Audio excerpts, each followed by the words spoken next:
Hi guys, my name is Vinal and आज मैं सिर्फ अपनी गाड़ी इंट्रोड्यूस करना चाहूँगा सबके साथ। It is Tata Nexon XZ plus diesel, October 2017। This is the first batch Tata Nexon which came out. काफ़ी लोगों ने बोला था कि भाई मत लो, Tata first iteration is not that good, but मेरा एक्सपीरियंस काफ़ी अच्छा रहा है सो फार। अभी तक मैं ऑलमोस्ट 48,000 किलोमीटर चला चुका हूँ। पिछले 2-3 महीने से रनिंग बहुत कम हो गई है, बट चाहता हूँ this is top end diesel with the touch screen. So far so good, there has been no complaint majorly as such. Minor issues होते हैं जो मेरी प्रीवियस ओनरशिप्स में भी रहे हैं। I have a Honda Brio, I had Ritz diesel before this. जो उसमें थोड़े से इश्यूज होते हैं वो माइनर जो चलते हैं वो होते हैं, but this car is something that I have right now and I am pretty happy with it. In terms of spending anything on it, if you can have a look, apart from seat covers, there's nothing else that I've actually added. सब कुछ stock है. Tyres अभी, if I can just show you the tires also. Tyres में this came with the Bridgestones. थोड़ा trade है अभी तकरीबन 20,000 not kilometres अभी चल जाएगा trade, if I am not wrong. Apart from that गाड़ी में कुछ प्रॉब्लम नहीं आई है, लाइक आई सेड पहले भी. इन टर्म्स ऑफ एवरेज मैं थोड़ा सेडेट चलाता हूँ. स्पोर्ट्स जो ड्राइव मोड है they really work, but I don't really use drive mode a lot. I drive mostly in city mode which is good enough for me. Tankful to tankful in the city I get about anything between 17 to 19 with AC. On highways I have actually seen as high as 28-29 from tankful to tankful, and so pretty happy with it. Again on highways also मैं 90 to 100 at max रखता हूँ. उससे ऊपर नहीं करता हूँ speed बढ़ाने का, so that the fuel efficiency doesn't take a toll. So interiors के पॉइंट ऑफ व्यू से करा जाए तो नई नेक्सॉन और इसमें बहुत ज़्यादा फ़र्क नहीं है इंटीरियर्स में. Obviously steering is something that has changed completely. I am okay with this design. ने पुराना वाला भी अच्छा था, एंड स्पीडोमीटर ओडोमीटर कंसोल पूरा चेंज हो गया है. So but this is not something which I would actually miss. Stereo इसका अच्छा है. बहुत लोगों ने पहले बोला है, मैं भी ये बोलता हूँ कि the sound quality is really nice. I mean it is something which is not available in the segment, this segment cars. थोड़ा लैगी है यूज़ करने में, बट इतना वो भी नहीं है. It's not a deal breaker either.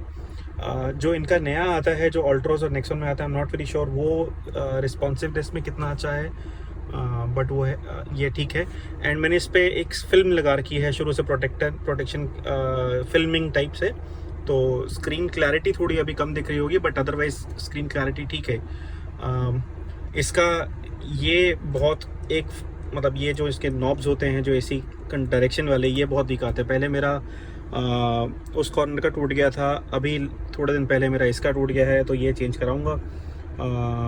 थोड़ा ये जो इन्होंने ग्लॉसी वाला बनाया था, ग्लॉसी ब्लैक एरिया सारा का सारा, it looks good, no doubt about it, but it's prone to scratches. छोटे छोटे स्क्रैचेस मेंटेन करना थोड़ा प्रॉब्लम होता है. सो अगर आप दूर से देखोगे तो आपको लगेगा सब ठीक है, but obviously if you are a cleanliness freak तो आपको थोड़ा प्रॉब्लम लगेगा इसके अंदर कि स्क्रैचेस बहुत आते हैं.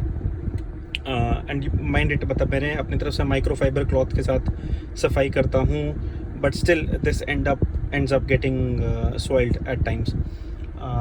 रेस्ट इंटीरियर्स मैंने पहले भी दिखाए थे. I think interiors point of view से कोई प्रॉब्लम नहीं है इसके अंदर.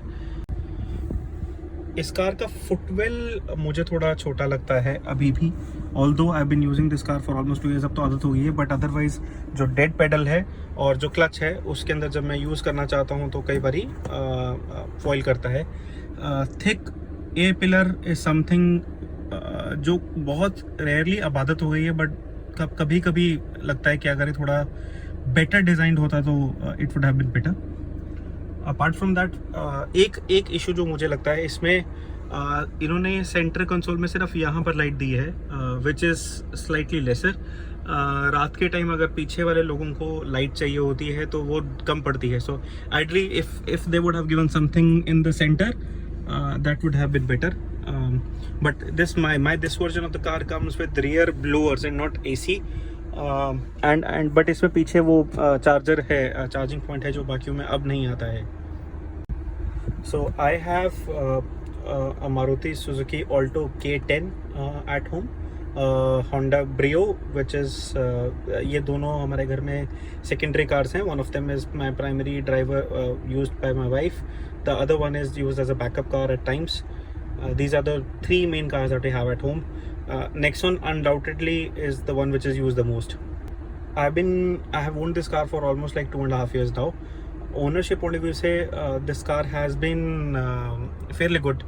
मेरे को ओनरशिप में कोई ट्रबल बोला जाए कि कोई ट्रबल रही हो कि टाटा लिया है तो उनकी तरफ से प्रॉब्लम, मेंटेनेंस में प्रॉब्लम आई है, ऐसा नहीं है। आई हैविंग सेड दैट मैं भी थोड़ा फिनिकी हूँ। I keep a close tab on what is happening with the car, but the car has been good. The engine is a gem, it feels so stress free, it feels like it always has that reserve punch as and when required. तो ownership point of view से बहुत minor issues रहे हैं जो हमेशा address कर दिए जाते हैं टाटा की तरफ से। सो आई हैव नो प्रॉब्लम्स और complaints whatsoever on that part. One thing that I always wanted was कि इसमें अगर रियर ब्लोअर के जगह पे रियर एसी होता। मैंने उस टाइम पे जो मैं कार्स देख रहा था which was primarily an EcoSport और अ ब्रेजा, उन दोनों में वो ऑप्शंस नहीं थी। तो having said that, the AC, there is no problem with the AC as such. It cools fairly good, fairly fast. The only wish that I had is कि इसमें rear AC होता जो बाद में आ गया है, and but मैं retrofit नहीं कर सकता हूँ उसको। तो that is one of the things that I always wanted, which has been taken care of by Tata, honestly. I would definitely recommend the Nexon to someone who is looking for a good compact SUV. Space point of view से कम नहीं है, बहुत ज़्यादा space भी नहीं है, बहुत कम भी नहीं है। It's not as claustrophobic as some of the other cars available in the market.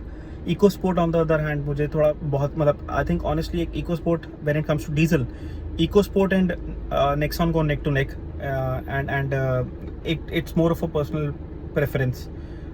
मेरे को टाटा का डिज़ाइन बेटर लगा, build quality was good enough for me to take this plunge.